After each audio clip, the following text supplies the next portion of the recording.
Welcome to PT Launch Lab Live, July 2026. We're really excited to have such a distinguished panel of guests with us this evening. Joining us tonight, we've got Sohail Rashid from Brawn, serial investor, and who's going to bring a lot to the table. We've got Tom Blackman, who's the owner of Ministry of Fitness Gym. We've got Chris Duffin, who's a science advisor, peptide expert, resilience coach from the States. We've got Jon from the Gym Group, who is the ops director, who's going to bring a lot of value from the commercial fitness space. We're also delighted to have Jonny Grayshon, somebody who I know well, who's an excellent personal trainer, online coach, and again can talk from the trenches about current coaching in 2026. And finally, we've got Paul Richardson, who is a serial investor in multiple industries, worked for Gymshark, and is now in the fitness sector as well. So, moving into our first section of the evening. So we're going to look at AI first of all. So when we think about the fitness industry, there's lots of chatter about AI, about how it's going to grow the industry or kill the industry. It's going to take the PT's business away, or it's going to help them grow at an exponential rate. Now, I think the first question I want to ask is to Paul, realistically, when you look at AI in fitness, Paul, where is it heading? Where is the money going? And what's going on currently with AI in fitness? Well, I think AI is no different to the other things that have happened all over the years in terms of the Industrial Revolution, the dot-com sort of internet boom, and everyone gets really excited about everything and also really scared. So I think it's difficult at the moment to say exactly where the money's going, because I don't think we really know the exact effects on it. I think for me, this is about making everything that we do better. So in terms of fitness, ranging from, longevity, PT, data, and everything else, I think it's just going to help. So I definitely don't think it's going to hinder everything. I definitely don't think it's going to kill it. But for me, it's how we use it over the next probably couple of years, when we find out exactly what works and what doesn't, and some stuff will and some won't.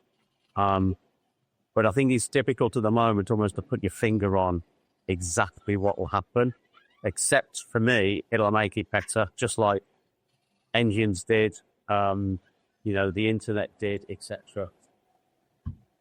Cool. And Sohail, I know you're actively working with AI within the fitness industry at the moment. What do you see AI changing within the fitness industry?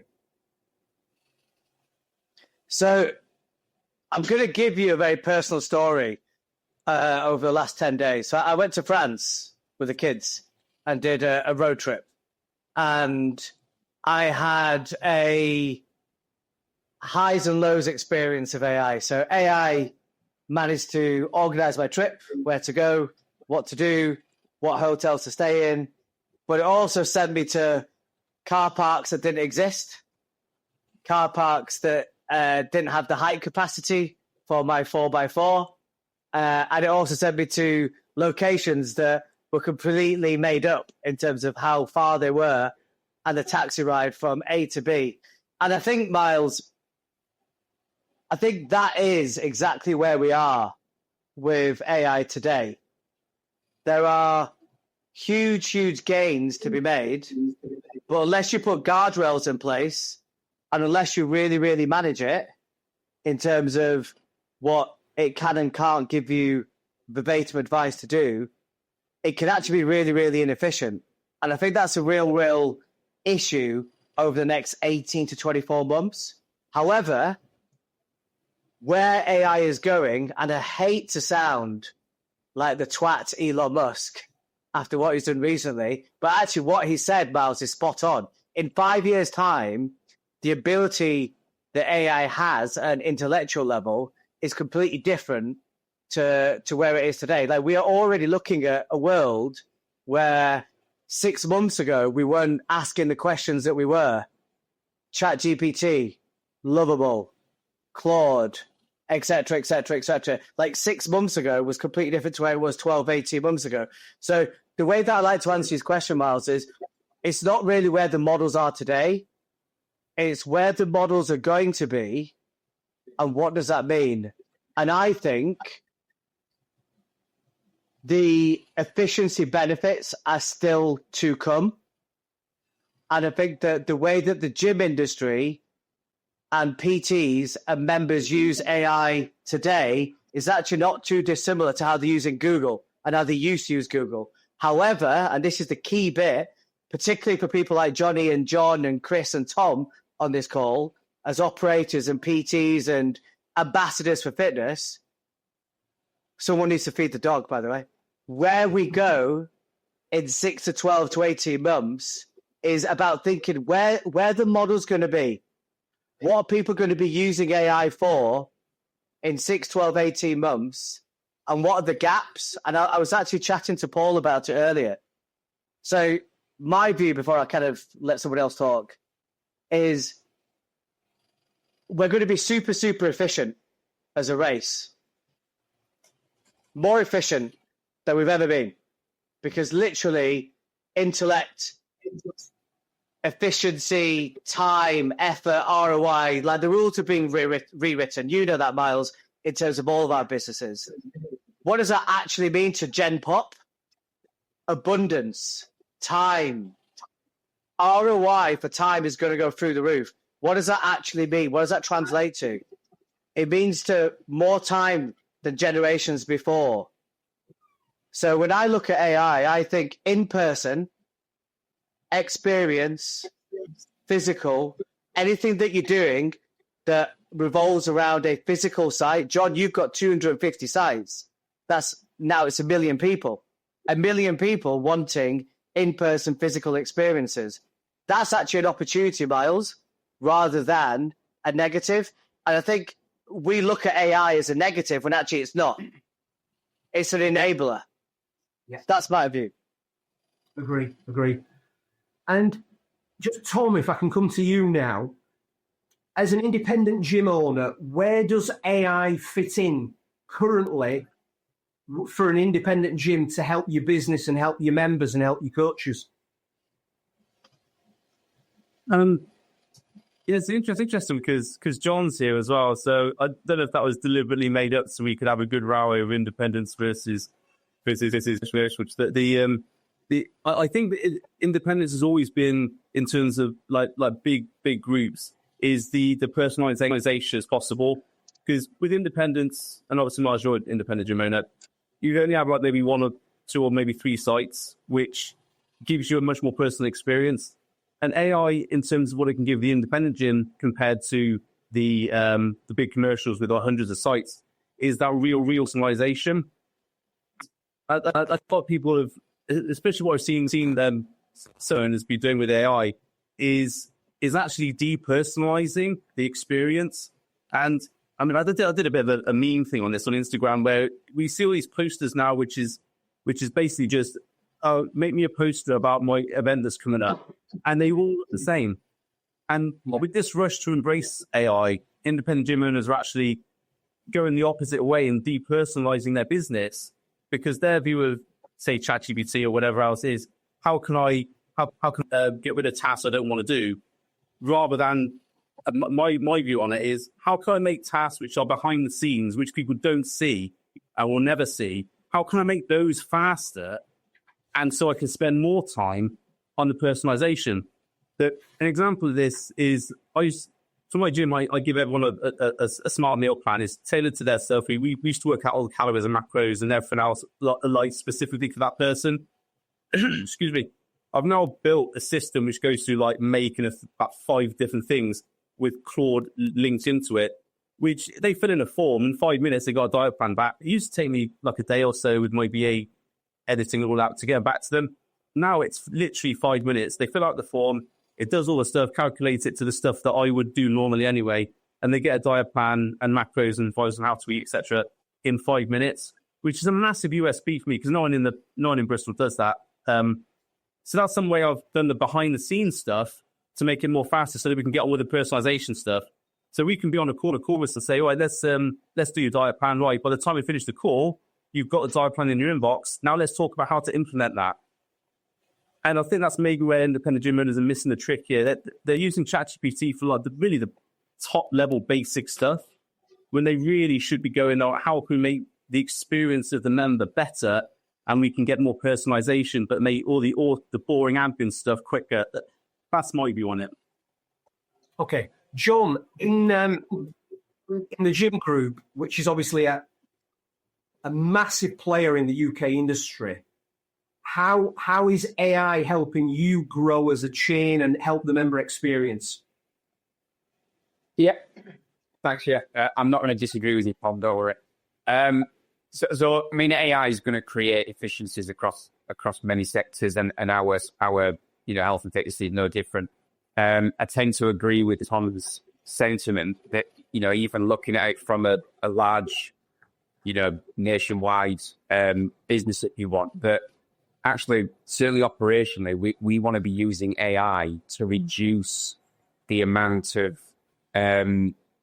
the amount of work that our teams in the gyms are doing that isn't directly benefiting a member face to face. So this isn't about reducing resource levels. We want to free up their resource, free up the time. We don't want fitness managers and general managers in offices looking at spreadsheets, etc. We want to remove every task that we can that doesn't directly benefit a member, to give them more time on the front line with their members, engaging their members and engaging their personal training teams. So that's our view on how we can leverage AI operationally. And really, I think more generally as a business, in terms of our growth strategy, we don't have a AI growth strategy. We have a growth strategy, and then how can we use AI to either deliver that faster or deliver it more efficiently? And that's more, I suppose, a group sort of strategic level. But I do tend to on that. Yeah. Miles, can I jump in? I'm not going to try and throw Jon under the bus, but I kind of am. So, Jon, a lot of the criticism that I hear when I speak to operators of different shapes and sizes is famous phrase of big box gyms, that they like it when people don't go to the gym. So their business, literally a call today.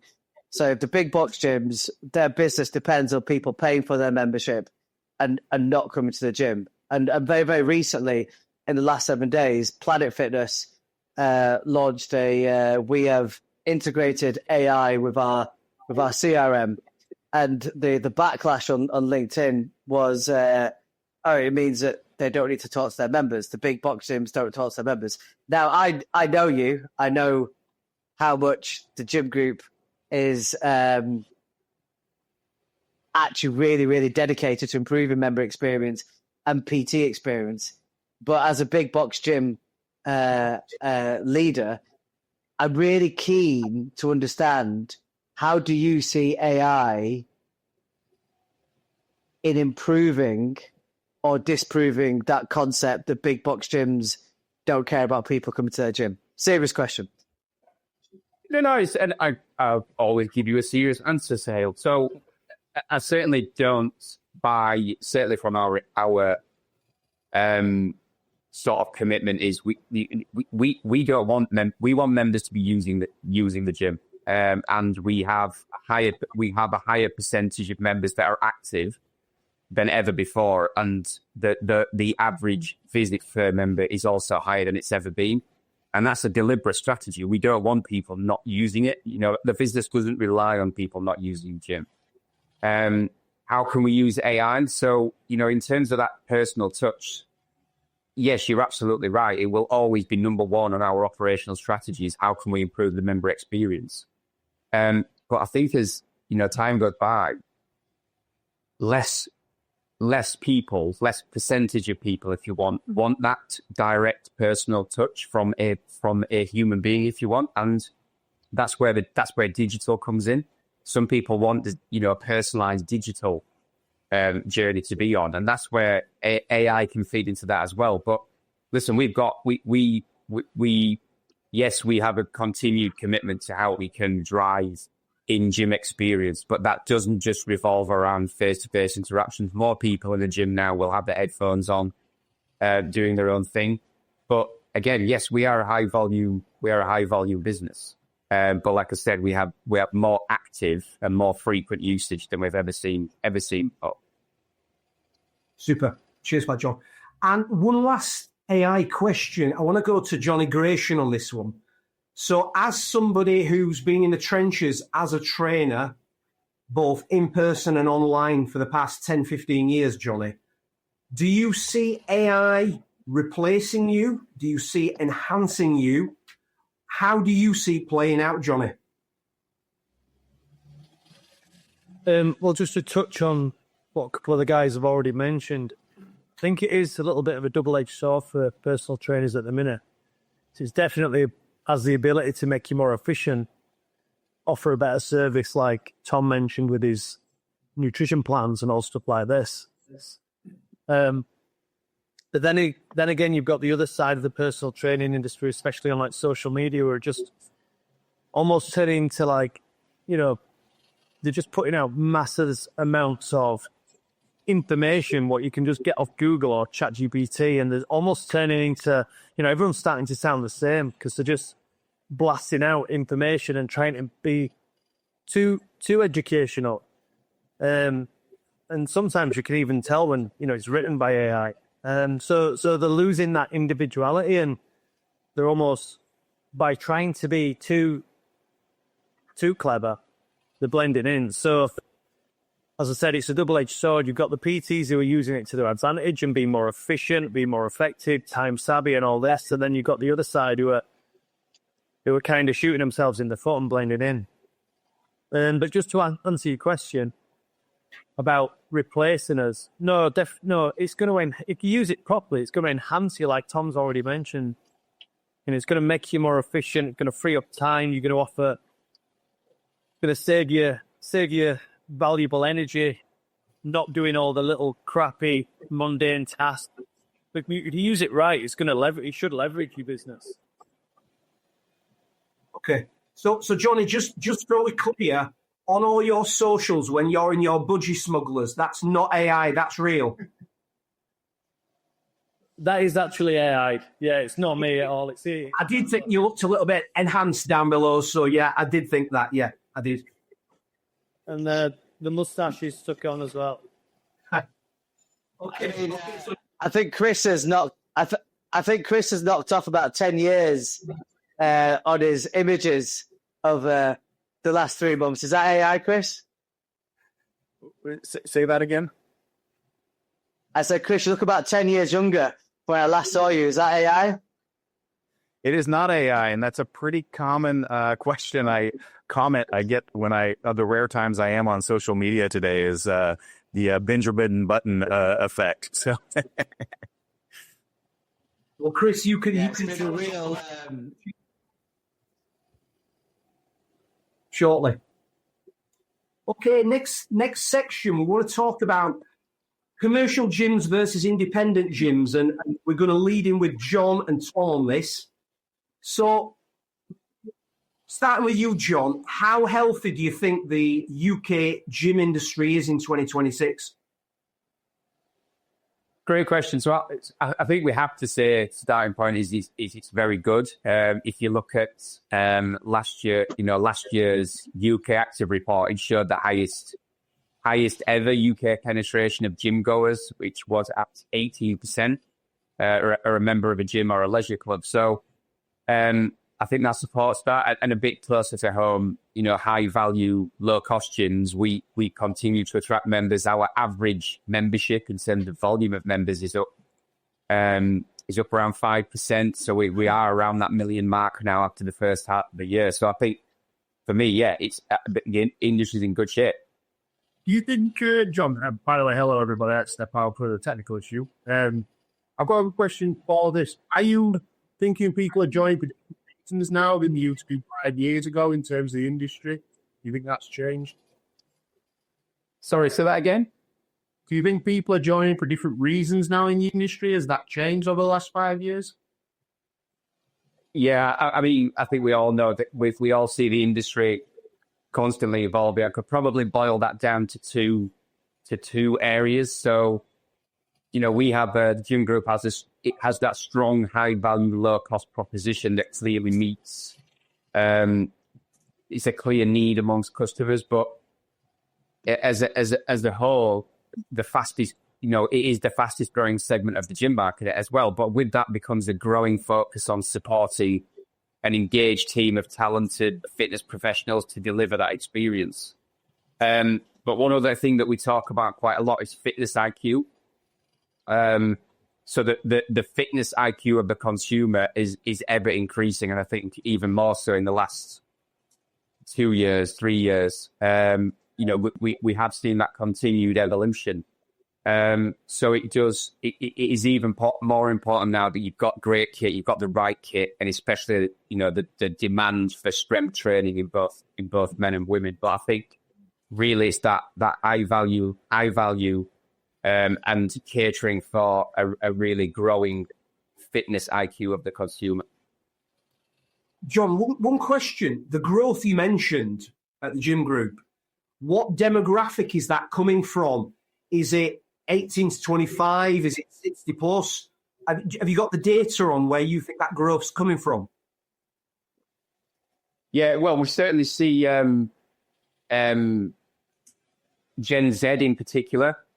Is, you know, we did some our own sort of Gen Z report last year. We found that 44% of Gen Z ranked fitness as their first or second spending priority, which is quite incredible, really, when you consider pressures on household bills, household budgets. And that 44% was 6% up on the previous year.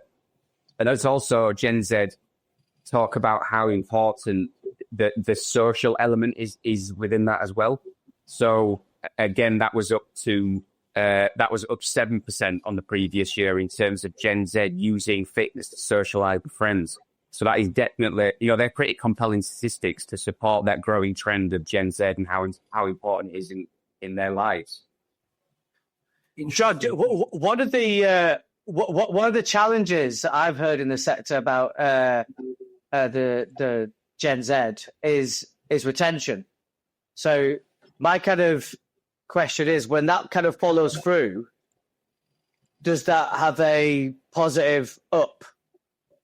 So what I'm basically saying is, if you've got a cohort of new users, and as in new members, and there's a higher percentage of Gen Z new members, is that a pro or a con when it comes to like 6, 9, 12 months? So it's the catering for and attracting the Gen Z audience has been a deliberate sort of strategy for the gym group for some time now, because of what the research is showing, how important fitness is for them. So what's been really important for us is to continue to adapt the physical product, the design, the layout, the type of kit, without compromising, you know, other members that are you know, over 30, if you want. So we have seen a growing, inevitably, you know, our average growth in membership across our gyms has increased. Gen Z has played an important part in that. But again, these are the really strong cohort of people when it comes to fitness IQ, whether it's from AI, whether it's from social media, wherever it's from. They know exactly what they want from their gym, and they're not really prepared to compromise for it. So you have to deliver on that. Otherwise, you will see higher churn. We don't see higher attrition from Gen Z. But I think it is important for us as a business to make sure that we see an opportunity with Gen Z, but we cannot compromise on our overall offering. I wasn't asking it. Yeah, I wasn't asking it in the sense of sorry, Paul, just one sec. I wasn't asking it in the sense of kind of like a gym group issue. It's like the broader issue of Gen Z acquisition of stuff, as you know, Paul, is they're very fickle. So their loyalty is less. That was my question, really. Sorry, Paul. Yeah. And I get that, Sal. And I think that's, from my Gymshark days when, we rode the wave of Instagram. That was the kickback from when the I'm not saying Gen Z, whatever the crowd was at that time, were not using Facebook. So they stopped using Facebook and went onto Instagram, and then they'll go to something else. So I think Gen Z and the like are far more fickle and far more knowledgeable. Well, they think they're knowledgeable and think they know what they want. But I think sometimes they see that many things coming at them. They actually don't know what they want. But I'm a little bit interested in, Johnny, is the older crowd. Who Tom, sorry, but Tom, is there any chance you could put yourself on mute because your background noise is really loud? Sorry, mate. Yeah, so John, how have you found, your membership on? I'll say older crowd. I'm not beginning your numbers here because I'm an old person. But that interests me because they are more sort of measured, obviously a lot more tech savvy now than they ever used to be. And how's that affected your membership? Because I think they would probably be members that would stick and, if it's a good service and everything else. Yeah, I think that plays into, you're absolutely right, Paul. The however we're worded, the older older cohort, they are more tech savvy, and we are a tech driven business. Everything's joined online. There's an app there with growing functionality. So the fact that they are more tech savvy is helping overcome those barriers to them joining. But again, that particular audience want more of a personal touch. They may join us not being a member, not knowing what the experience really is of a high value, low cost gym. So they need more support. May not be a member of a gym before. So that's where AI comes into it in terms of freeing up time and giving our frontline teams, as much time as is physically possible to invest in the people that are inside their gyms. We always talk to our teams about that, it's within the four walls of their gym is for them to drive that member experience. And there are definitely cohorts of people that require more, not hand-holding, but more support to get into their fitness routine. But yeah, the older demographic, they do tend to, once they've made that, it's a stronger commitment from them when they do decide to join, which helps them stay. They tend to join with, partners. They tend to join with their friends. And they do tend to have more of the, they also tend to have that, social experience as well and will engage with the teams more. So it's a different experience for them, but it's important for us to try and cater for that, to make sure we do cater for that as well. And I think you're spot on there with AI giving your guys the freedom to actually do that sort of thing. I think in any company, large or small, that pushes that, I think will do really, really well because they will have loyal customers who will end up knowing what they want. And, I presume we'll get onto longevity in a while, but that's when you get a bit older, that becomes far more important. Super. Just quickly now onto a couple of questions for Tom while we're talking about the fitness landscape at the moment. Tom, running an independent gym in 2026, would you say it's getting easier or is it getting harder than before?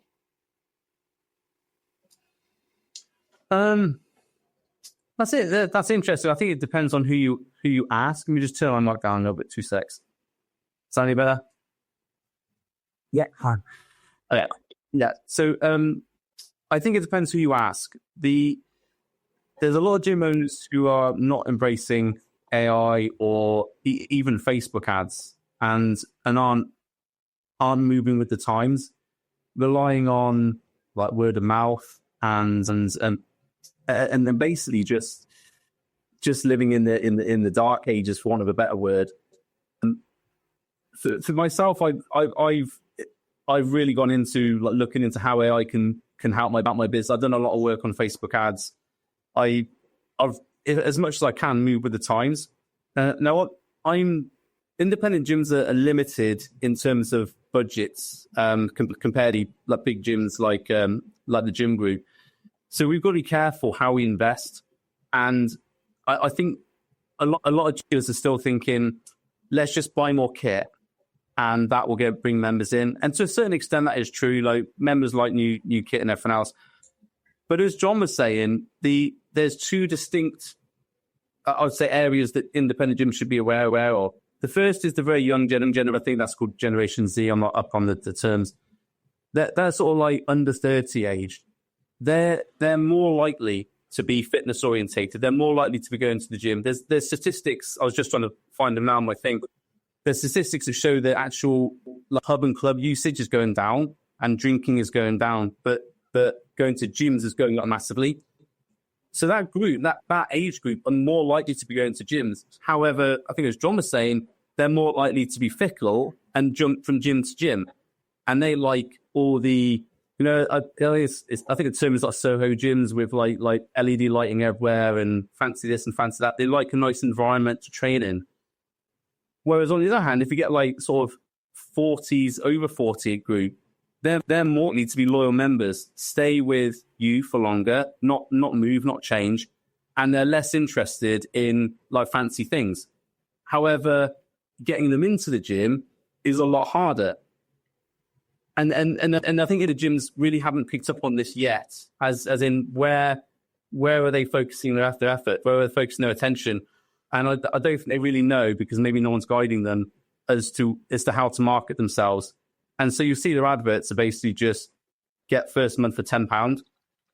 And that works for like places like the gym group, because gym groups has like 100, whatever, many venues. We won't analyze this. It's the McDonald's effect. If you go to a town you've been to, you'll know that you're going to get the same meal at McDonald's wherever you go. So McDonald's is like the same everywhere. Now, the gym group is sort of, and all those big commercials drop in, so you know what you're going to get at the gym group. Even if, I'm not being any offense here, someone says, the gym group's not as good as like an independent all kitted out, but you know what you're going to get. Whereas with an independent gym, it might be kitted out, better coaches, people who've been for years, but because it's an unknown element, you don't really know what they're about. So you're less likely to take a risk on them unless you know 100% what they're about. And just saying, yeah, we'll give you £10 this month, that works for big commercials because you know what you're getting and you're getting a discount. It doesn't work for an unknown element for independent gyms. And I think their marketing and the way they're dealing with their customers is just not progressing as fast as like the big commercials have really embraced a lot what Jon was saying. So I think it depends on who you talk to. For me, our business has never been better. We've got more members, we've got more attendance, higher attendance. Everything is going good compared to, say, like COVID times, which obviously is very bad then, but before COVID. So we're okay, but a lot of gym owners aren't, because they're slowly getting eaten up by the big commercials in their area. And rightly so, not doing the marketing and promoting their USP. Yeah. Yeah. Do you, both Tom and Jon, do you both see the fitness industry? We're talking about 18% penetration of the UK population into gyms now, currently. Do you see that figure rising year upon year over the next 5 years?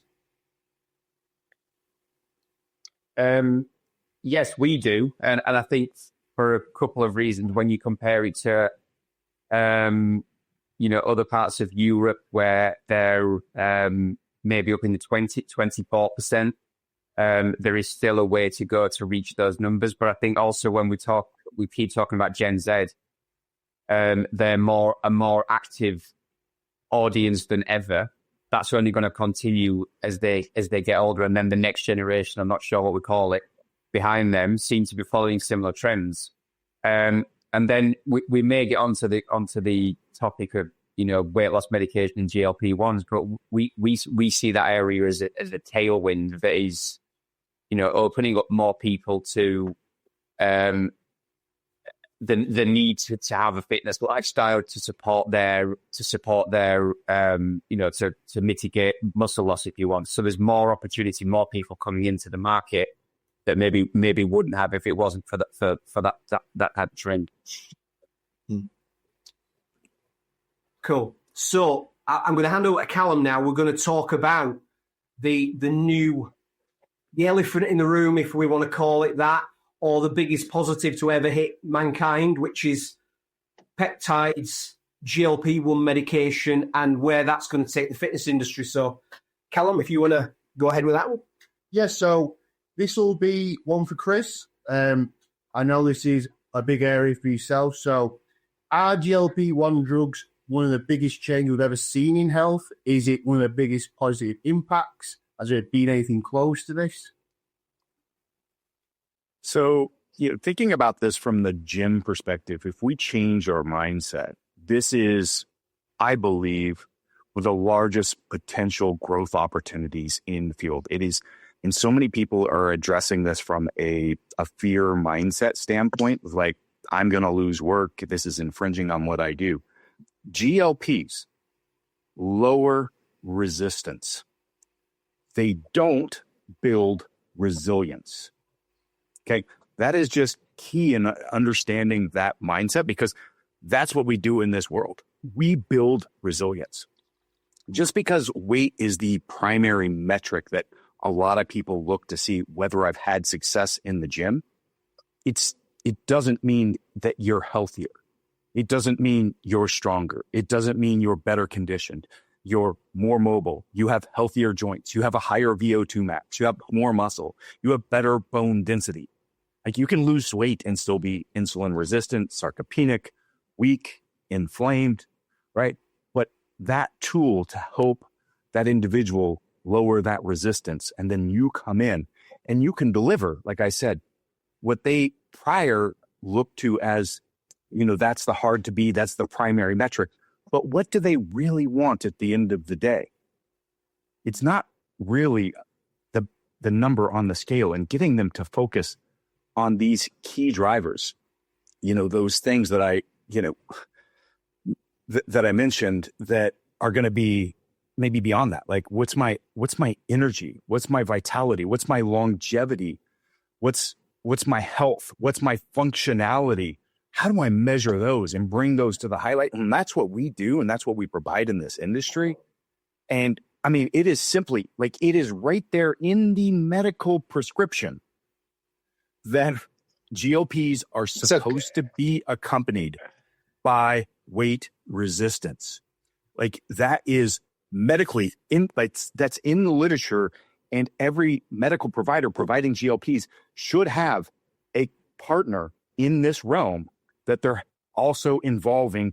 And we need to be out and working with those providers so that if they're not the expert in the exercise side of that, like, to be able to be that resource, like I am the companion to this, like, that is like, this whole thing frames, and you're going to have a massive new audience that coming in to be able to deliver these life-changing things that you can now deliver, and help them focus on seeing those other things, because that resistance, that one piece that they've been struggling with, has been removed. And at the same time, so Chris, so just to pause, just because I can't stay quiet for too long, as you can probably tell by my animations. So the language that you were just using then, Chris, okay, about energy, longevity, health span, movement, like all those other secondary benefits, right? Those only come after the first one. So I wouldn't say a lot of people, in terms of behavior, right? Having spent 15, 20 years in this kind of space of consumer fitness, right? If you market those as the benefits to somebody, speaking really frankly, that is overweight and doesn't feel like they belong in the gym, those are just words and noise, Chris. Okay? They are. Because I've got friends and family that don't relate to those words. I've also got friends and family that have gone through 6, 12, 18 months of treatment on GLP-1, and now they're doing fitness races. They're doing strength training because energy, longevity, health span, So the influence. weight But loss. the point, it breaks down the barrier, Chris. My point was, I agree with everything you're saying, and you know I do. But what I think changes the sector completely is that step change of that the scales are coming down. I feel like I belong, right, in a gym. We shouldn't underestimate that emotional barrier because that then opens up the rest of the stuff, Chris. You're absolutely on point. Like, they thought weight loss was the finish line, and it's really the starting line in this journey. And they've gotten through that starting line and that barrier because a lot of people I'm not ready to go to the gym yet. I'm not good enough shape to walk in there.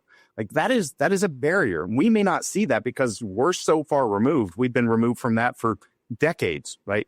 But that's the case with a lot of people, and just the struggle of moving there. And appetite suppression isn't coaching, right? So this is an incredible tool, and there's so many other things that kind of play a role, like the ability to, when we start getting into like some potential disease or other states and the impact that GLPs can have independent of weight loss that can help improve the functionality in that gym. Like, so many things are holding certain sets of populations back. Let's take mast cell activation, for example. Like, they can't eat and gain weight. Like, it's a whole different set of audience, right? Literally, like tirzepatide or primarily that one, because the two receptors both affect both the GIP and the GLP receptors. Like, you have instantaneous in hours with a microdose, 1/10 of the standard starting dose. You'll bring that down. Now they can tolerate food. Now they can actually gain weight and add muscle. I mean, complete opposite of how we think about GLPs, right? We've got all-cause reduction in cardiovascular events. Like, we've got so many other pieces that come in here in different populations that can be positively affected that.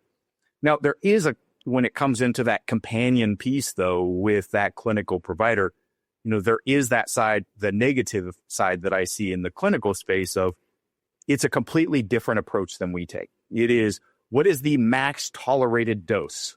Like, what's the max dose that we can get people to that they can tolerate versus we want a lot of times, what's the minimal effective dose? What's the minimal effective dose of cardio training, so on, that we can deliver results so that we can continue to add on that in the future. The same thing here. And that may be a conversation, again, you're not the clinical provider, but to have that feedback back that direction, because again, we don't want to crush people's appetite so that they're not taking in the protein, they're not taking in the food, not getting the results and able to realize those things. But Chris, starting line, Sohail, I think Chris, you've got it absolutely spot on. I think the thing for me about GLP and the companionship, and I think you've got it spot on, and creating that community is, I think the biggest problem we're going to have with the people that are doing it is they're going to be using a drug that is going to make it easier to lose weight. And I am absolutely all for it. I think it's probably the most strides we've made in the medical side for a long time. But putting muscle on and all the other things that go with it is hard work. Yeah. And I think that you're going to use people who are then used to doing something that was easier, because obviously they've tried dieting, they've tried this, they've tried that, and it's a lot harder. Using a GLP, whichever one you use, makes it a lot easier. Then getting them to, in the gym, and to eat the correct foods and the correct diet to build that muscle up and get everything else right. I think that's the biggest challenge, because again, we all know we've all built muscle. It's not easy. It's not easy. It's a long journey. I think that's our challenge. How can we get that? How can the gyms, how can Jon, Tom, and, Jonny there, how do we get the cohort that's doing this to want to do this? Because I think that's the thing It's going to be the challenge, the biggest challenge in my opinion. The point I was about to make, Chris, is that I don't know what it's like in the US. I'd love to get your feedback on this, Chris. But my perspective is every single provider of GLP-1 in the UK promotes how many kilograms of body weight you can lose in how many months. You look at Boots, Lloyd's, Pharmacy for You, MedExpress. That's all they're promoting. Like speed of weight loss. That is going to change. But that sells at the moment. And the problem that we have, Chris, is people are prescribing milligrams per week to accelerate weight loss over months because that's what sells. Because we have 3, 4, 5 generations of trying to lose, and you know this better than most people, Chris, fat loss supplements. Do you know what I mean? That has been the fitness industry. John, you know this. Johnny, how many PT clients have you sold over body transformation, fat loss? Tom, how many people join your gym? Miles, everybody on this call. Fat loss has been the gym industry for about 20 years. And that's why everybody saw GLP-1 and said, oh, well, we can't now sell our product because there's a better way to lose fat loss. The problem that we have, Chris, could bring it back to you, is that everybody's still selling GLP-1 as how much weight can you lose over how many months? And therefore the milligrams, the risk, the osteoporosis, bone density, skeletal muscle spasm, all the things that we're talking about, the risk goes up, but the downward spiral looks better. Chris, that's our problem, I think. Not that people are not going to go to the gym, but that. Summary of this argument, again, and I can't hear everything that you're saying, Sohail, unfortunately, but building off of what Paul said, it takes time and it takes discipline and it takes work to build muscle. But we are expecting these people new to fitness to instantly get that. We need to go in and do just that. We need to go in and do the work to culturally change those new entrants and the clinical side of this. That means having those conversations, ensuring that we're approaching it in the right manner. And this is going to be a transition. This is going to be where we are as an industry. And we need to be building the stage and setting that cultural transition for people to understand those things. They start coming in and go, man, I feel it's terrible that I only lost 2 pounds this last week. I wanted to lose X. Well, how do you feel? How was your workout? How was your recovery? Like having those conversations, not what's the scale conversation. Oh, hey, you hit a PR. You're feeling great. How was that playing in your, are you, how you feeling at work? How you feeling in your home life? Are you feeling more resilient? Are you recovering better? Did you have a good weekend because of this? How are you? What are your energy? Like, we need to be having those conversations. We can't go, you need to spend years of work and discipline to build muscle and build these things, but we expect to not have to do that to explain this to you. So I think we need to take that same framework. We need to build this. We need to put in the time. We need to make sure that we understand how to have that conversation. And this has the potential of, yes, transforming so much of the negativity of what our current environment, which I could get woo-woo on all the the negative impacts on our body and stuff. But let's say ultra-processed foods and the lack of physical work and sunlight and the normal things, like this is a tool that can help counteract that. But there's a lot of other things that need to happen here. And we need to do the work to help bring that cultural transition into play, bring that awareness with our clients. So just like they're going to need to do the work, we need to do the work on educating and building that. I also think that I agree with everything. It's a great conversation because it's clearly a hot topic in the industry, and it's no different for a gym group. But I also think gyms that are recognizing this trend and this growing need for people that are going on this medication for genuine reasons and should be on it. Gyms can't just sit there and expect people to come through the door. And actually, for people that are going on this medication because diets haven't worked for them, exercise hasn't worked for them, the prospect of, right, I now need to start strength training and build muscle, and that's going to be really hard work. That's really quite frightening for some of them. So as a gym business, whether you're a national chain or an independent, I think it's the same question. It's how do we get them through the door?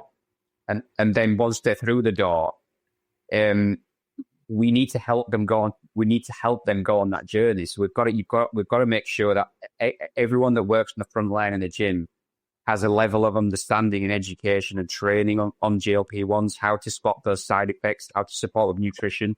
And it's also not just new members that are coming in, it's existing members that start a weight loss medication journey.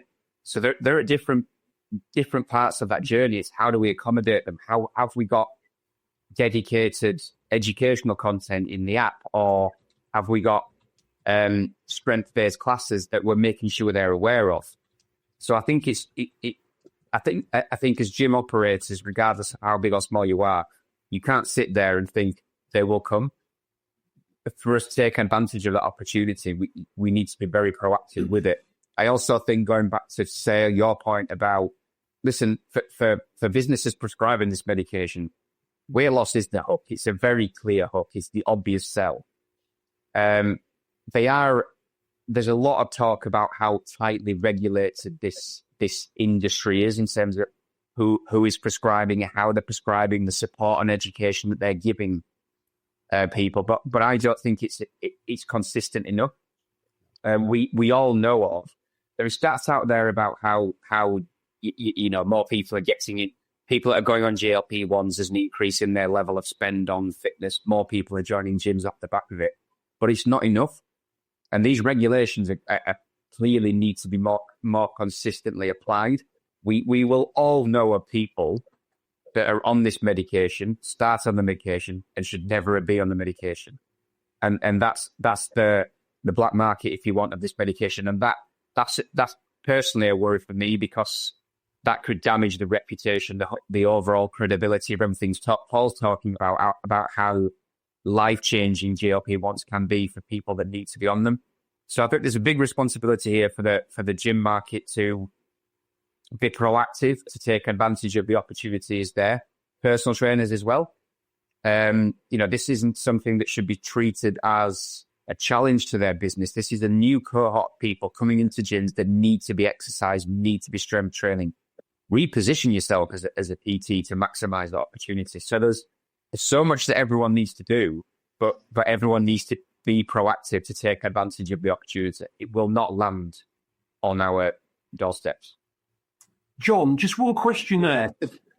Would you consider, or do you think that in your business model that having GLP-1 qualified trainers in your facility would help you deliver that? You mean people who have done, certified qualifications in GLP-1s? And Yes. Yes. 100% yes. So, and this is clearly something that we're progressing with. What is important for us? Look, we have 2,000 personal trainers. We need to create what we have to have, and there's inconsistent and varying views of the GLP-1 world from those 2,000 personal trainers. That's something that we're tackling. So we have to create a baseline understanding of the opportunity, but then also how to support people on GLP-1 medication. From there, we can continue to educate people, and that will include, it inevitably does need to include credible GLP-1 or weight loss medication as a whole qualifications. Absolutely. We need to have, first and foremost, we have to treat our teams with the knowledge to support people on the medication. You can't just have content in the app. It's not enough. It's a kind of suite of support. We need to have dedicated, all our new members get a kickstart session, but again, just having or traditionally known as an induction, just turning up for an induction as a GLP-1 user is not enough. We need to be, if you're a GLP-1 user, we need a dedicated kickstart section for you where that personal trainer knows this is my appointment. They're a GLP-1 user. This is how tailored my session with them needs to be. So qualifications and training plays a huge part in this, probably the biggest part in it. But do you not think this needs to come from the level above? Because you're all talking about, which I agree with it, what everyone's saying, totally agree. But you're all talking about the percentage of GLP-1 users that do want to get healthier and can see the benefits and do want to come to the gym.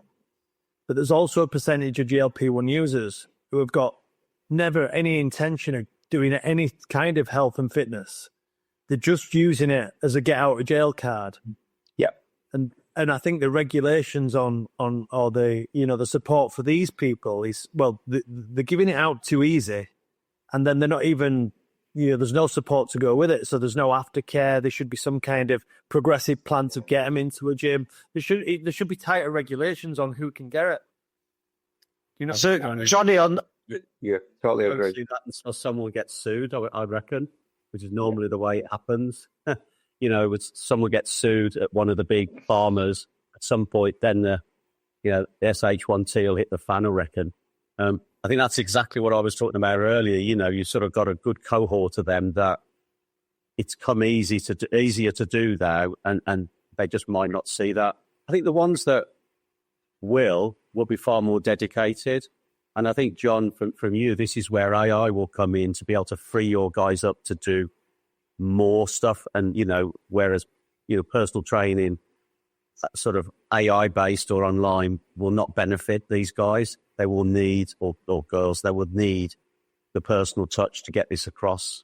And somehow, making this a community at some way will be difficult because, again, the likelihood of a lot of people wanting to put their hand up that they've used it and not just been, on some magical plan will also be a challenge, So the community side, I think, will actually struggle with a little bit.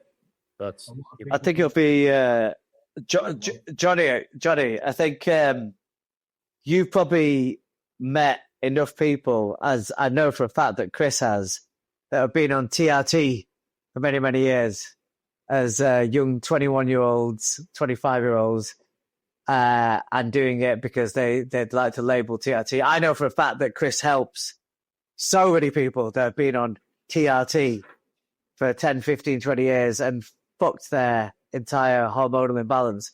I don't believe for a second, Jonny, I don't think we should kid ourselves that they're going to be mass abusers of weight loss drugs, which are disproportionately high to what we've seen in TRT and testosterone and steroid use over the last 20, 30 years.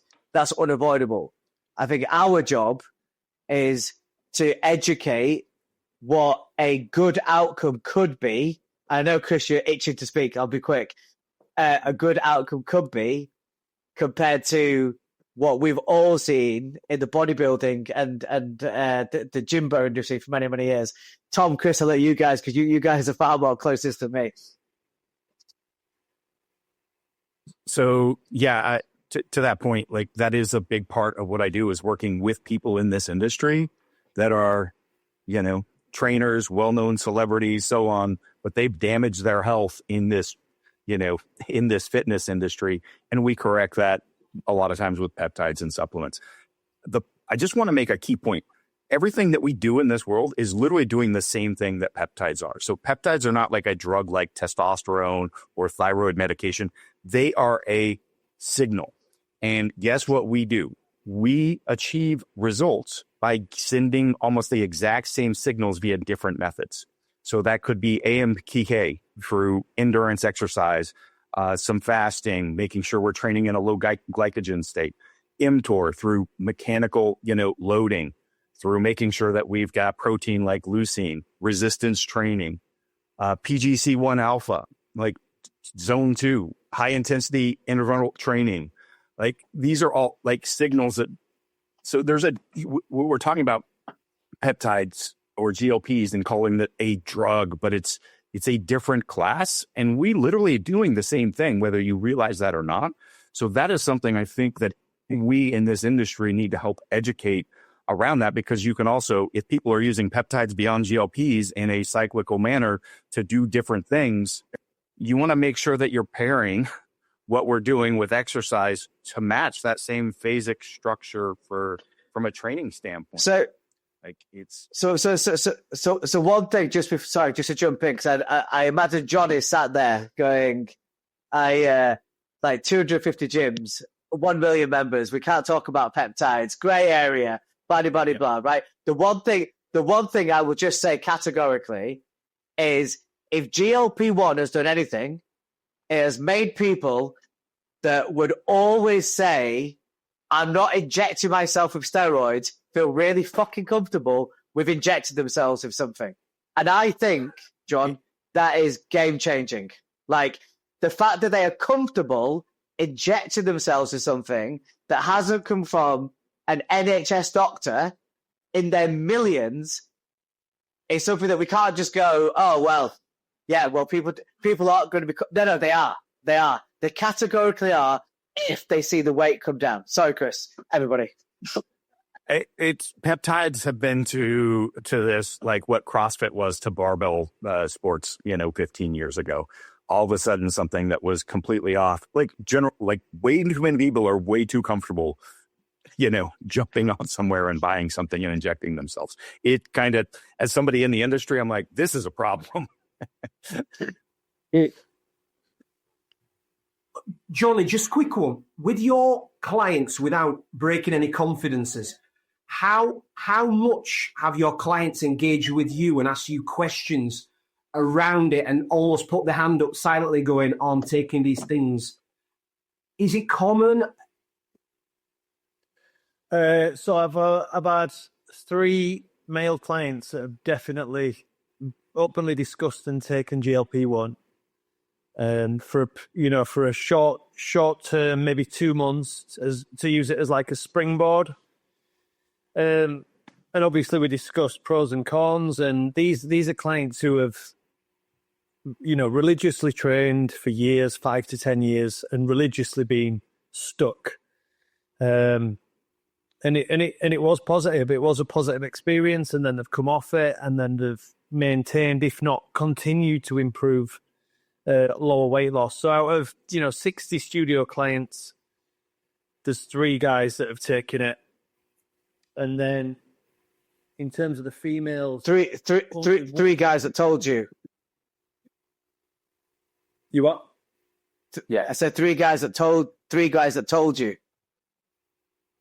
Yeah. I've trained my clients for. I've trained about 80 to 90% of my client base for about 10 years. So, I'm pretty close to them, and they definitely discuss it with me. And then in terms of the women, one woman's recently joined who decided she was taking it and lost 6 stone, and then stopped taking it and put that money towards personal training. And just like we're all discussing here, she wanted to then, do the right thing for the right reasons. So out of all my clients, there's only been one woman who I heard on the grapevine that was taking it and didn't discuss it with me. I think she probably felt some kind of guilt or shame. That's interesting, Jonny. So your experiences, you find that men on GLP-1s are more open and happy to talk about it. Yeah, I don't know if it's because I'm a male trainer. I mean, I've got about 50-50 male or female, and all my sessions are mixed. The average age is around mid-40s. So, educated, wiser, older people, no real reason to shy away from the facts. But yeah, that's just how the stats fell. 3 guys and 1 woman. Right. I think from looking at like an independent gym's point of view from the GLP-1s, I think it's a good thing. And the reason being is if you think, and I know Jim Booth's done a lot of research on this. This one of their sort of KPIs is people now are measuring attendance as the indicator of if someone leave or not. The churn rate is always going to be the biggest bucket. You get more members in, but if your churn rate is high, you're going to lose members faster. And And I think I saw a stat on Gym Group that they measure that as one of their KPIs. Correct me from John. But from my perspective, if more people, and I've seen this in my gym, if more people are using GLPs, they're losing weight, they're feeling better about themselves, and they're attending a gym, it's only going to make them attend the gym more, come more often, put more effort in, because they're starting to see the results. I've worked with clients over 20 years or so. I only have 1 or 2 clients now, as in personal training clients. That when people start to see results, that is the biggest motivational kick they can get in terms of, look, now I'm starting to see something. Now I really want to eat better. Now I really want to lift more weights, because the worst thing you can see is no progress. And one of the things we've started to do at Ministry done it for the last 5 years since COVID is we got a medical grade body scanner in. It costs about like $7,000, I think, something like that. But it gives a reading which is better than the off the shelf scale. And we've used that for a long time to show people's body composition changing when their weight has not been changing, or they can't see anything in the mirror just yet. And that's been a massive motivational boost for people. And I'm always interpreting stuff for the members who come say, oh, Tom, can I have a look at this, because I'm not seeing any changes. And we look at their body scan and you can see the changes happening, just not visible yet. Whereas GLP-1s, if they're used correctly, can give that a good speeder. And combined with the body composition scanner, it does show them progress. But what's interesting, we're talking about muscle loss and everything else. The body composition scanner will show muscle loss as well as weight loss. So people are losing weight, it's great. But, actually, I'm losing muscle as well. Now we have the conversation. Yes, now let's correct that. You're losing weight, great. That's the hard bit done. Now let's make sure you don't lose any more muscle and actually gain muscle by giving you higher protein, more resistance training, et cetera, et cetera, et cetera. So from my perspective, I think it's really good that people are deciding to use these things if they so choose. And I agree with, I think, John, you made that point. There's some people using it just as they can't be bothered to go to the gym. And they just want to lose weight and they can't bother to eat less, so they're going to help get a drug, peptide, whatever, to do it for them. Those people aren't on market. They're the people who are, you could tell them over and over again that going to the gym is going to benefit them, and they're just like, nah. So concentrating our efforts on the people who actually are going to use it to a benefit, that's where my effort's going to go. I'm not going to try and convince someone who doesn't want to go to a gym that's using GLPs, come to the gym will be better for you. I'll be like, nah. Just the people using it and want to train, yes, now we can help you, and we can help you a lot better, and we can work with you. And one final point that for independent gyms, we can't afford to have a GLP person on site at all times. What I would probably look at is like a money partnership meetup. We do this with blood testing as well. We have a person that comes in every month to 2 months. They do blood testing and everything else. We could do that for GLPs. Have an expert that comes in, certified expert, clinical, whatever. They have a conversation with, say, 20, 30 people in a studio, give them advice, and then we do some sort of partnership arrangement where there's some mutual sharing of profit or whatever. That would be where an independent view would go, because we couldn't afford someone to be in-house, but we could afford to have someone coming in once a month, maybe, giving advice, helping people, and then from that, feeding that into personal training. It's like, this person's got this plan, you can help them with this personal training plan.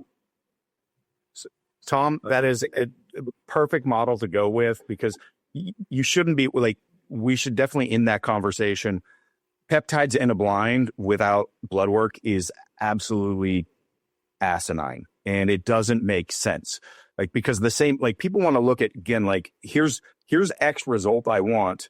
What do I take to get X result? And it doesn't work that way, right? It's, to add muscle, to lose weight, to, like, what are the underlying issues that we have and what levers that we need to pull? If I've got somebody that's got metabolic dysfunction, they've added a lot of mass, they've got insulin resistance, the approach that I would use over the 45-year-old Paul Richardson that has been pushing himself so hard, staying up late. I know this isn't Paul, but we'll use a different avatar here. Staying up late, having drinks, this is dinners, not sleeping enough. And, that person, if I use the same protocol and it's pushing them hard and we're sending these strong signals, these, exercise signals to that body, they're going to feel good feel great for a couple of weeks, and then they crash even harder. So like it's very much like treating it like exercise in this phasic structure of knowing like, hey, a day off, you need a day off to recover and you need a day off to train. Like they're both, but if you've got to know what signals we need to send at the right time. And that's a really great model, Tom. I highly recommend anyone, in that approach doing something similar if you're able to do that. I think there's also, Tom, now you're talking about scanning and doing this and doing that. I think for me, one of the fail-safe methods of knowing that you're doing better in terms of, from the GLP or that is getting stronger. It's just you can lift more off the floor than you could last week. That does not lie. I've been to lots of different scanners, DEXA scans and whatever, and you can question all sorts of things, but you can either lift, I'm going to use 100, it could be 50, it could be 20. You can either lift that off the floor or you can't. And, when I've seen people, when I built the Gymshark gym and we had some people come in there and, they'd never really trained before, the look on their face when they did that deadlift of 100 or a squat of like 80 is just magical. And I think that for me is one of you can't lie about that. You can either lift it or you can't lift it. And, I think if that is one of the measurements in the gym to build a community that's like a fail-safe, I know there's nuances with building muscle with bodybuilding as against a power lifter, et cetera, but just as a general rule, if you can lift better this week than you did last week, you've made some progress. True. So, guys, this really encapsulates everything we've been talking about and everything we're building up to. I'm going to play towards Jonny, Tom, and John, but feel free to jump in. Is becoming a PT still worth it now in 2026? I'd say yes. And the reason might be different to what everyone else is going to say. I was a PT before I opened the gym. I still am PT now to a couple of clients. I think, especially what it is at the moment, because there are so many like online PTs. You see this all the time. I live in the Dubai life and 10K months, that sort of dream thing that people are selling. The online community is getting quite saturated in terms of online coaches. I think in terms of the in-person PT, that is going to move more towards being a specialist service, because as what's been discussed before, you can go on ChatGPT or Claude and say, give me a workout for this. This is my experience. This is my stats, whatever. Give me a workout to go into the gym. It will even give you YouTube links to go and do that sort of stuff. And, that's where a lot of online coaches are actually. That's what they're giving their clients from what I've seen people coming in the gym with. If you're a really good in-person trainer and you really know your clients and you really can deliver that really personal service and you're not an idiot, you can have a conversation, you can be personal with people and make people enjoy their session. That's going to go a long way than just, here's a workout, let's go and do the reps. And I think it will become more specialist as more people move towards these sort of AI models of personal training stuff. That being an in-person PT is going to be more of a BIP service. And I think PT should be pricing themselves that way. Not trying to compete, it's £20 a session, you £150 for 10 sessions, whatever. No, it should be, my service is this, it's a specialist service. And that's how I think it will position themselves. That's just from what I've seen in my experience. I'm sure people will disagree or agree with me. Yeah, totally. No, I totally agree, Tom. And the way the fitness industry is growing, especially in the UK, would probably be a little bit behind America. With things like all the fitness races, High Rocks, all this stuff that's giving fitness more in the limelight. There's a reason. There's more reasons for people to train now than ever. 20 years ago it was just go to the gym and bodybuild, and now it's, do you want to do jiu-jitsu? Do you want to play sport? Do you want to do a High Rocks? Do you want to just look better? There's more reasons to niche down as a trainer and get into something really specific. And then if you couple that with the small group PT model that's growing, it makes a really good business model to maximize your time. You can, train multiple clients in 1 hour. You can get a community going who are all on board with the same goal. It's just, it's a lot different these days than it was when I first started, which was, 12 years ago? Tom, John as well. What sort of qualities are you looking for when you're hiring PT? So you bring someone into both a commercial space and independent space. What are the skills and qualities that are going to point out to make it a worthwhile endeavor? Yes.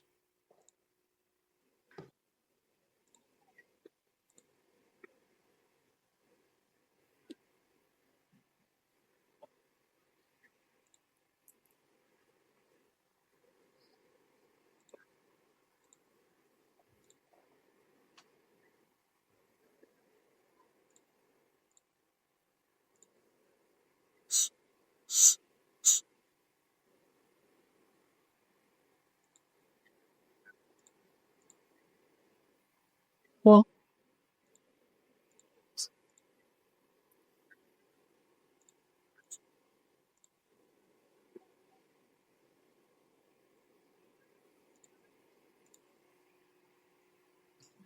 Yeah, I think definitely agree with that, John. I think the major thing I get from and this isn't a dig in any way. When people PTs come over to ministry from say a group or Pure Gym or something like that, the biggest criticism they have is, and this might be because they're not putting themselves out there much, is that the PTs are saturated. There's too many personal trainers in the gym, and they're all fighting for the same goal. We limit the amount of PTs we've got at ministry, in the sense because we limit our membership as well. So there's a certain amount of members that a certain amount of PTs can service. So we generally look for people who are aligned with our goals. And we have like 6 goals, which I won't go into them, but it's like enjoying yourself, being part of a community, but lifting people up, that sort of thing. When people come in, there might be a great PT, but if there's no charisma there, if there's no there's no willingness to get involved in the team and do a bit, making sure they're doing their social media, making sure they're tagging their stuff so that we can tag them back and share them and be collaborators. If someone is not someone who is on social media, is not embracing that, we probably won't have them as a PTT, because it needs to be this partnership where the gym promotes the PT and the PT promotes the gym. And because of that, more members come in and more PT clients become available. If you have someone who is like an old school, I prefer the term dinosaur, where they're not on social media, or don't bother with it, or then you hate it, well, that's free marketing. So that immediately is a red flag for me. If you're not willing to be out there and be pushing yourself out there, why would I want you on the gym floor where you're probably not going to talk to anybody? So it has to be part of the team, it has to be part of our ethos. And because we're a small gym, we have this mission thing which I have to align to. So Tom, I'm gonna push back on a couple of points. So Brawn's worked with thousands of PTs. We've got thousands of PTs that we've worked with, and one of our biggest frustrations has been that they'll follow the James Smith personal training model of spending £2,000-3,000 on how to improve the lighting for social media content to make their Instagram better, which has got 350 people, 125 of which they're friends and family that'll never buy a PT. And they pay rent to be in a gym with 3,000 members, and all they need to do is talk to the members. So my first issue is I think there's too much weight on the assumption of you're going to win business through a personal brand. Create your product first, know who your customer is, and then the personal brand comes next. And I say that, Tom, for founders, right? Founders that say to me, how do I get in front of more investors? How do I build my personal brand? Make yourself successful first before you think about making your personal brand successful. And it's the same advice I give to PTs that will say, well, I don't want to do small group training because it devalues my product. How many customers have you got? 4 clients. One's my sister, one's my brother, and then there's 2 other people that are giving a discount to. True stories, okay? Talk to people, because personal training is personal. There's enough people in the gym that are doing things incorrectly that you just need to speak to. So that's my number one thing.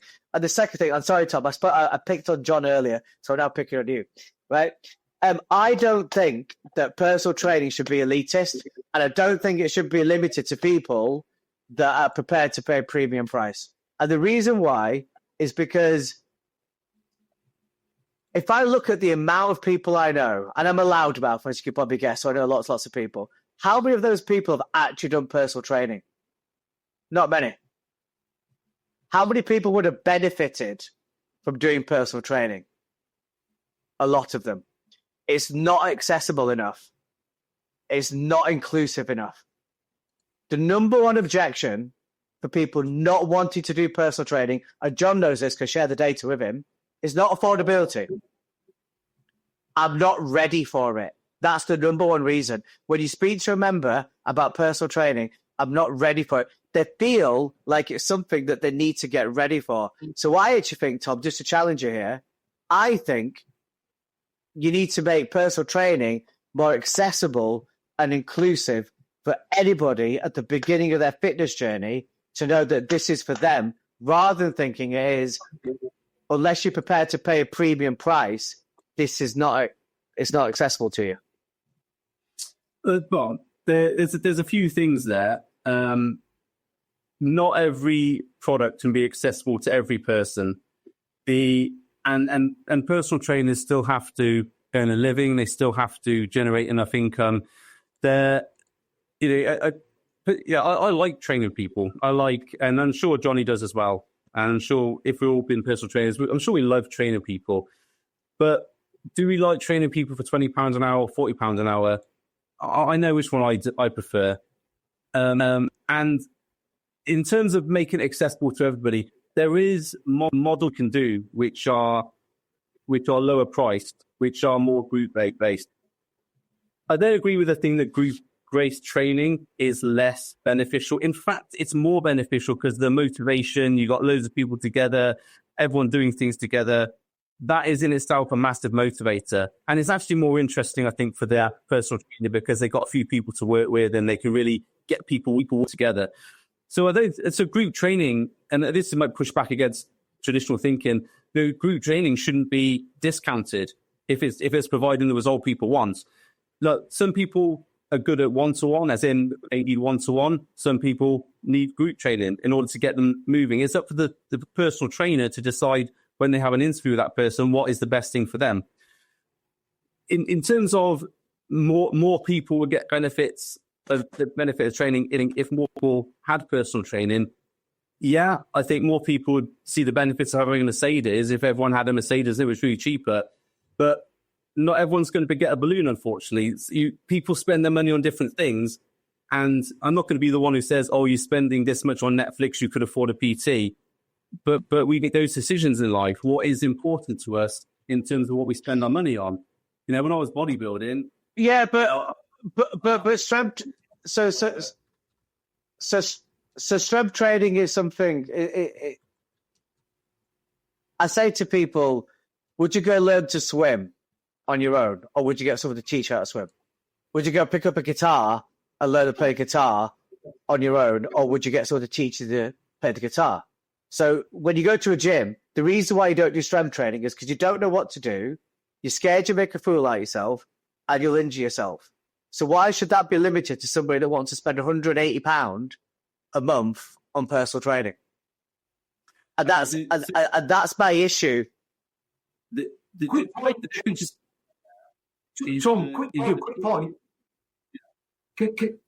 As an industry, are we guilty?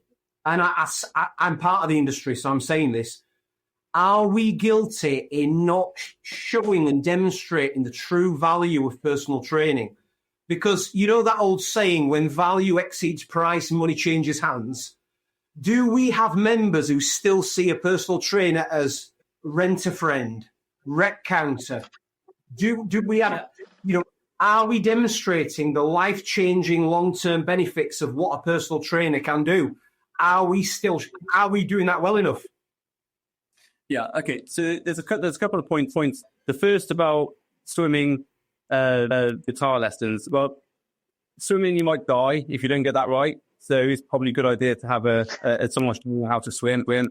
Guitar lessons, that is something that I think when you go into a gym, people think, I'll go to a gym, I'll just use the equipment. And this almost Dunning-Kruger effect of, I'm going to a gym, I've seen a few YouTube videos, I know how to lift. So people are more likely to go into the gym and have a go at it than they would buy a guitar and, I'll just pick it up as I go along. So I get your examples there, but training in a gym for a lot of people is, I'll just go in, I've seen some YouTube videos, I'll crack on with it.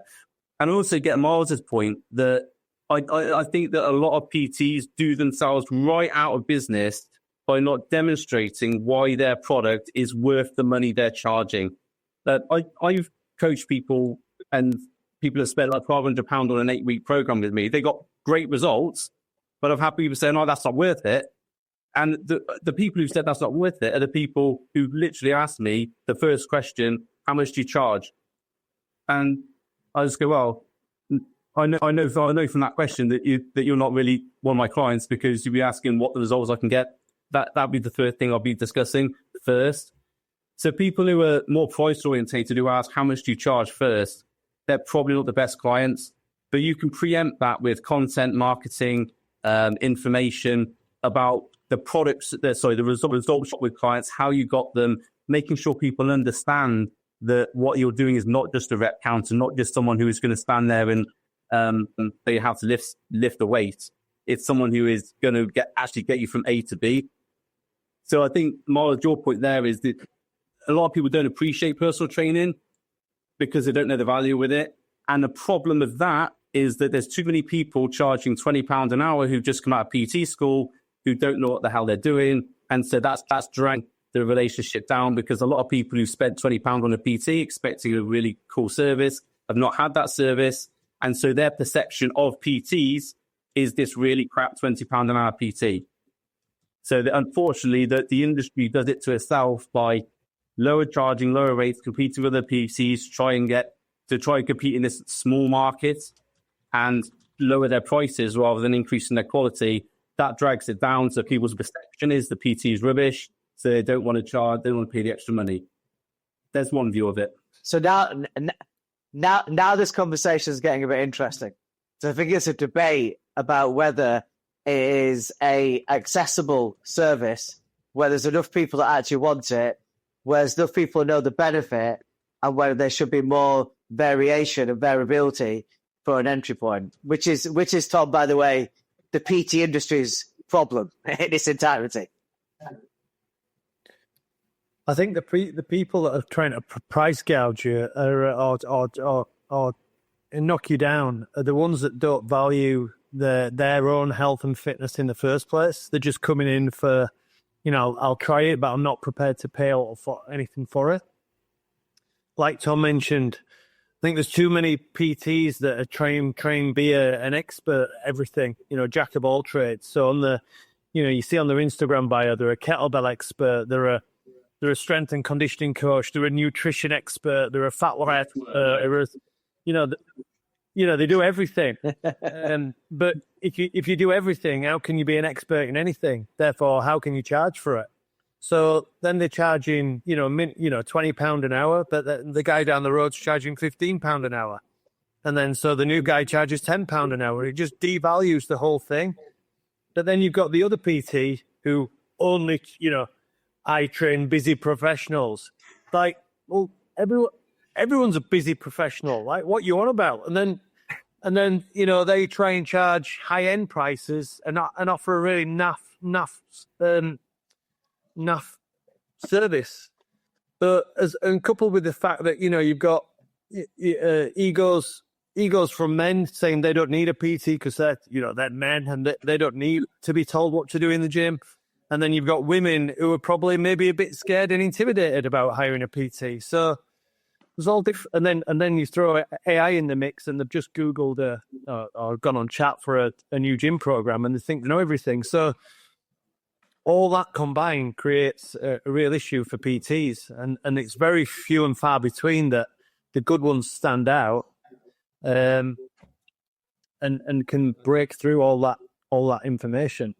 Yeah, so looking from the outside in and being around the gyms for a long time, I think it's given itself a bad rap. PTs have, because, we've slowly seen it go from someone with probably decent knowledge to basically anyone who has gone to the gym and I want to be a PT now.